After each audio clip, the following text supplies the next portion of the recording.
Hello everybody and welcome to a video on Elder Scrolls Legends, which is an open beta at the moment. I highly recommend that you give it a shot. Just playing through the story mode is a blast. I can attest to that, and they give you a ton of free cards if you want to play a free-to-play game. But onto the choice of topic for today. I'm just going to be doing a quick deck guide and highlight of my Shackle Assassin deck list. This is a blue-green list, which on screen you should be seeing at the moment, uses the build-around card Dres Tormentor. This is a 4-mana 3/4 Dark Elf card that has the text, when an enemy creature becomes shackled, deal 3 damage to it. As you would expect, this kind of encourages you to run a bunch of shackle effects, and that is what we are doing. We've got 3 copies of Arrow in the Knee, shackle a creature, deal 1 damage, as well as 3 copies of Shrieking Harpy, 2 mana 2/2, shackle a creature, as well as Prophecy, which makes it quite nice in terms of flexible defensive use when an opponent pops one of your runes, say, as well as 2 copies of Giant Snake. A really interesting card which I've been testing recently, that's 5 mana 3/3, so the stats aren't great, but the effect is super powerful, I've quickly been realizing. So on playing this card, as the summon effect, shackle all enemy creatures in a lane. Now, obviously, this has massive wombo combo kind of potential with the Dres Tormentor, as if you play, say, Dres Tormentor turn 4, it doesn't die, and then turn 5 Giant Snake, you can essentially shackle a lane and do 3 damage to everything in that lane, which is just hugely powerful. You can also save this combo for the late game, so turn 9 or with an Elixir of Magicka turn 8, which is again quite powerful, and it's something that I have done quite a few times, especially against decks where I expect my Dres Tormentor to die almost the turn that I play it, from say a blue's Lightning Bolt or something similar. We've got a ton of early game because this deck is largely focused on controlling the board. It's a mid-range deck. So we've got 1-drops, just kind of Brutal Ashlander. It's random, but often is quite good just in terms of scaring your opponent and encouraging a more board-focused kind of game plan. Shadow Shift, it's a cantrip card, it's just to cycle through your deck, but the flexibility of moving one of your creatures from one lane to the other is often quite useful, so I do like having 2 copies. And then the first legendary in this list is Ungolill the Listener. This is probably core in most green lists. It's just an amazing legendary 1-drop. It's 2/1, summon, shuffle 3 Brotherhood Assassins into your deck, and these Brotherhood Assassins are 1 mana 3/3s, so already hugely powerful, with lethal, so that's amazing, and draw a card. Like, this card does reduce your deck consistency because it adds cards to it, but these cards are so good that even if you draw them, you can just cycle them into another one of your cards that you would have drawn if you hadn't had Ungolill the Listener in the early game. So that's an amazing card, love that. Just got a bunch of blues solid early game. We've talked about Harpy, Crushing Blow, it's just to help control the board most of the time. Occasionally going face if you're really in the lead. Cunning Ally, it's an amazing card in any deck that runs a decent amount of blue, which this deck does just about cover. A little bit of card draw with Varanus Courier. Deshan Avenger is just an amazing 4-drop. It's 6/6 worth of stats essentially, so that's just solid. Lightning Bolt is epic. Queen Berenzia, the second unique legendary in this deck. It's a 4 mana 6/3 with Drain, so the stats are already amazing for the Drain effect, as with Drain you want to have high attack so that you can drain the most health, basically. But it also has the effect of summon, give all other friendly creatures in this lane guard, which is okay, it's not an amazing effect, but still, it's a good enough 4-drop that we're running it, and we are green-blue, so, you know, I feel almost obligated to run this, to be honest. As I do with the Sadras Agent, which is, again, just a really solid 4-drop. It's a 4 mana 4/2 with Guard, with the last gasp, summon a 2/1 Mournhold Guardian with Guard as well. So really defensive, amazing at controlling the board despite the low health. Leaf Lurker, it's kind of one of your few sources of removal in this deck if you don't count the random lethal off of the Brotherhood Assassins. And just a smattering of late game to kind of help tie out the game. So we've got Quinrod Burglar, just a really solid late game card to be honest, and Shocking Guamazu, which just helps further control the board. So there we go, that's the deck list. I will now jump straight into a game.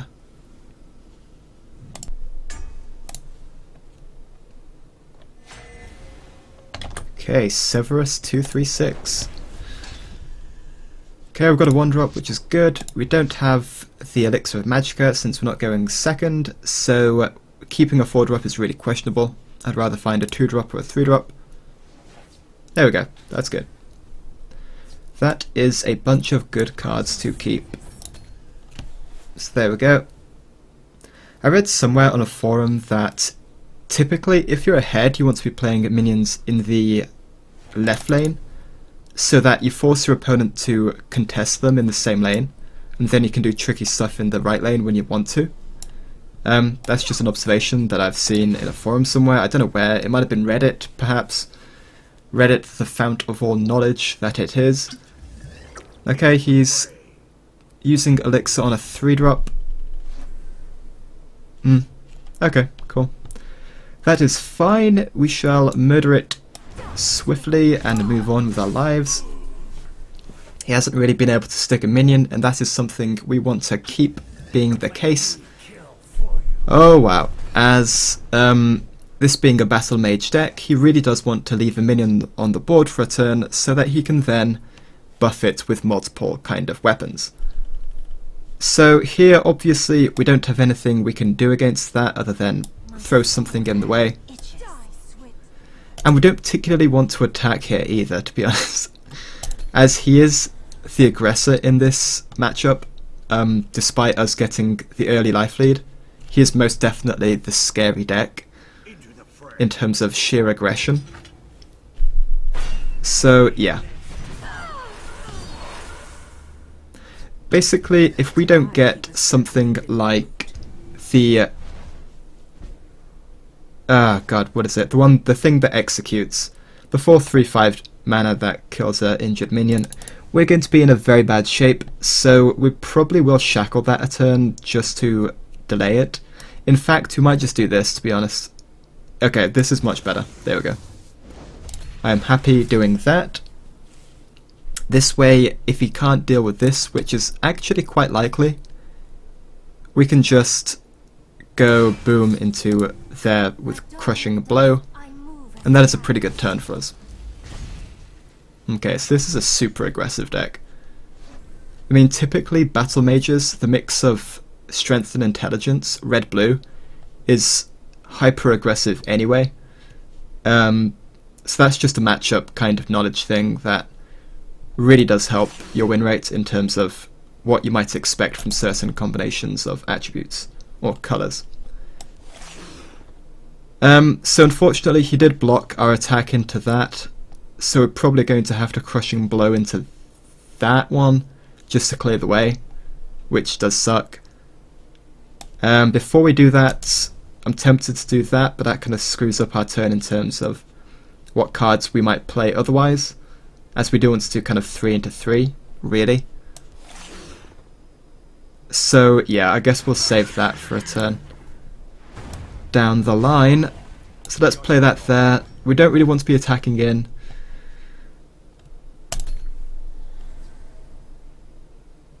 Yeah. This is a bad situation, I've got to be honest.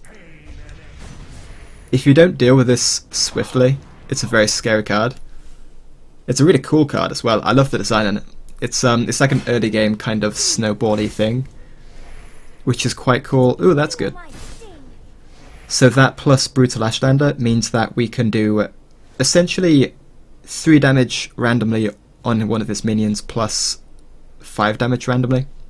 Although the 3 damage does have the potential to go face, which would be really bad. So first, let's shadow shift this over to this lane, as we can trade that into that, which is good. Okay, we've got some Shackle effects, so we're not on the worst spot, really. So let's, hopefully this hits something, that hits that, that hits that, that is perfect. Just as planned, JPEG. Impressive for one without scales. Indeed, indeed, my friend. In some respects, I don't really want to play this before he's kind of committed to a lane, as I could play it here and he'll commit like one of his big minions here, and I'll have wasted a taunt. So I'm going to play Queen Berenzia probably in this lane. That seems likely. Yeah. He could charge into Queen Berenzia, is the thing, which is why I want to play in the Shadow lane. Yeah, so there we go. We'll play Queen Berenzia, heal some for next turn, and hopefully we can make a comeback using our Shackle effects, which we have 2 of in hand, which is nice. Ah, damn. Okay. Well, he didn't play anything else, so that must mean that these are weapons, I would guess. Yeah, one of them's a weapon for sure. And he knows that he's just kind of revealed his hand by doing nothing else on that turn. So that's quite cool. Doesn't particularly matter where we play this. Frost Atronach. That is a really good draw. And I kind of want to play this since it's quite a slow card. Yeah. Yeah, I kind of do. We don't get the Firebolt, which is quite bad. But oh well. Oh well.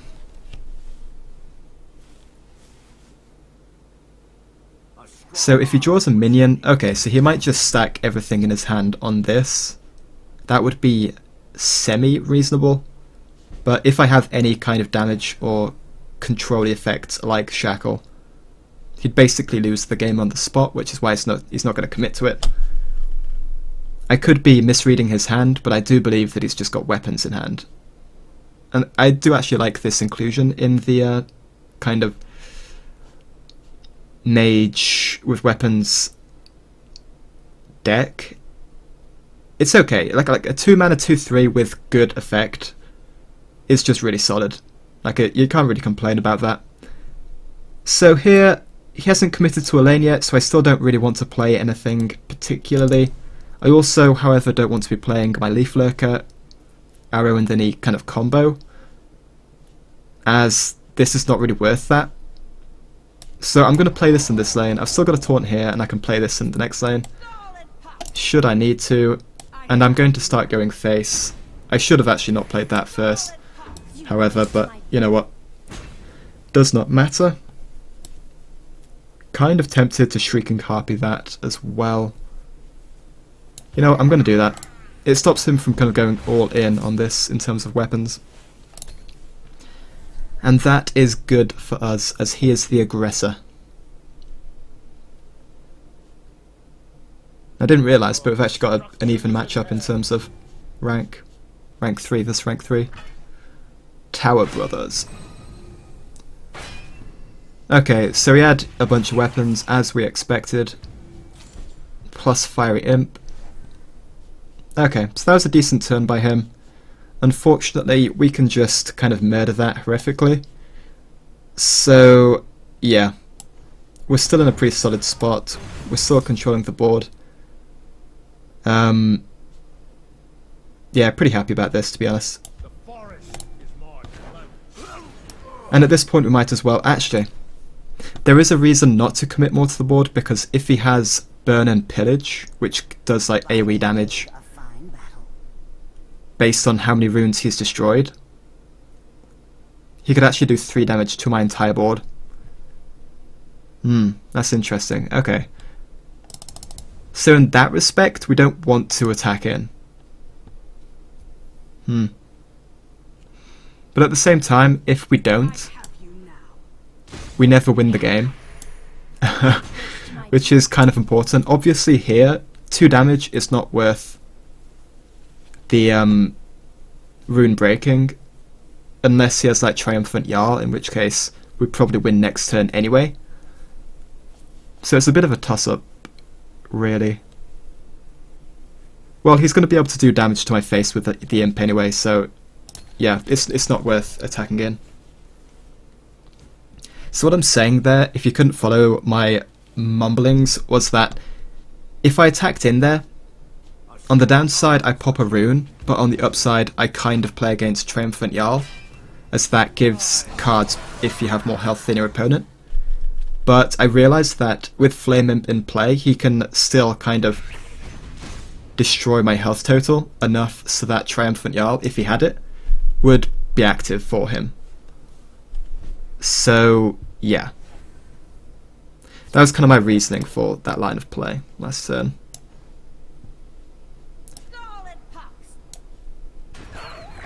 So just going to make some obvious trades here. Play this, probably play this in the same lane. We don't get that, that sucks. Let's attack in, see what happens.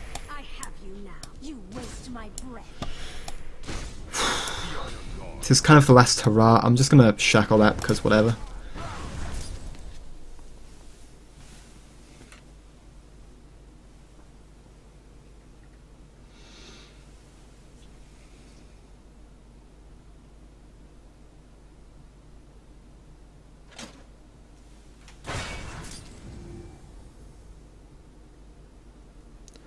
So here's just drawing cards and playing them on his blacksmith. Completely understandable, he's trying to block my lethal. Okay, we've got Giant Snake, that's good. We can basically lock down this entire board, which he is committing to, as you can see. Yeah, he's trying to set up like a comeback, but the chances of me not having lethal, or some way to punish this, oh wow, wombo combo. Okay, you're about to see why I love Dres Tormentor and Giant Snake in the same deck. I don't think you should run 3 Giant Snakes, as whilst it is a good card and it does have the synergy. There are also other cards that you want to be running, but regardless, oh boy, you are in for a treat. So let's just do that, plus that. Boom, shaka boom. Okay, so now we've got a total of 6 damage that we can hit him with, so we're pretty much just gonna get him as low as we can without popping a rune. Trade into that, hope he doesn't have some charge minion with like a horrific amount of damage, but he really shouldn't have. I can't think of anything off the top of my head that would do it. So there we go. I fully expect this to be a victory. Okay, that does not have charge, so that is fine. That is also fine. Good game, sir. Well played.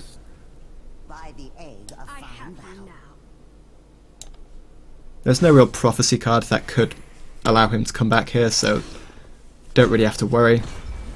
And that is a victory over a Battle Mage with the blue-green Intelligence Agility Shackle deck. I really enjoyed the deck. It's a nice mid-range deck to kind of go on ladder with. It's flexible enough to deal with all the aggro out there. But at the moment it looks like it's a very mid-range meta. Everyone's trying and experimenting, so yeah, this is solid enough to deal with everything that you might face.